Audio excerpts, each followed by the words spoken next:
to say yet sikano so yet to come ha yet sikano so and na come the today are we satisfied? Today it is a miracle if you can afford 3 square meals. It is a miracle in this country. Except you are an apparatchik of this government or part of the looting brigade. Okay, there is no way you will say that there is a bright future in this country. Right. Quickly come in. My brother Sam George is an honorable. So I will classify this as an honorable loose talk. Simplistic analysis, emotional talk that carries no weight in terms of helping us address the problem in this country. Question 1. They sat here, and children who were supposed to go to school, much of them didn't go to school on account of poverty. I come from a place where there's poverty. Myself almost didn't go to school because of poverty. So when he sits here on high horse talking the way he's talking, it pains my heart. This goes beyond politics for me. This is personal. I am here determined to say that the reason we all are in this space to do politics is to help Ghanaians. And if we cannot do so, and there's a policy calculated to help the very impoverished people of this country, after he has gotten all the benefit, and then we are doing the bit we can to help people. He sits here on TV and talk the way he's talking. It's painful. It's insulting. And unfortunately, his party claims my region to be a stronghold, and that's where much of the poverty is. And most of my compatriots and my fellow Votarians don't have the money to pay to send their children to school, and this government is doing that. Even though the balance of their support comes from that region, they did 0 for my people.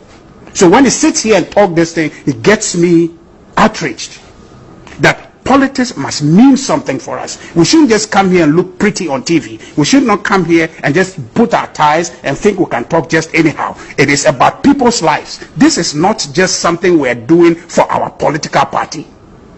This is why this president mean to ensure that if we must lead this country out of the woods, we must make sure we bring everybody up with us. It's part of the SDG. Does he believe in that? So please, let's move away from this very simplistic talk just because we have the opportunity, so we'll say anything. This is personal.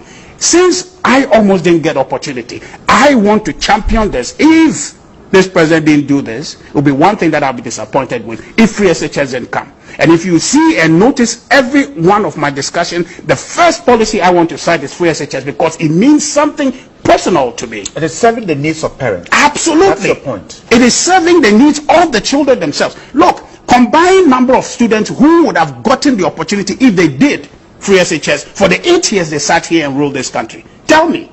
First time we did about 91,000. Second about 181. Can you tell me the projection and the increment of students? How many of them are sitting out there without this opportunity because they didn't do free SHS? So please don't come on TV and tell us something that is helping the very people. Right? Those people who are benefiting from free SHS, they are not the ones today to sit on this platform. But I give you 10, 15 years now, you have those people sit in your studio.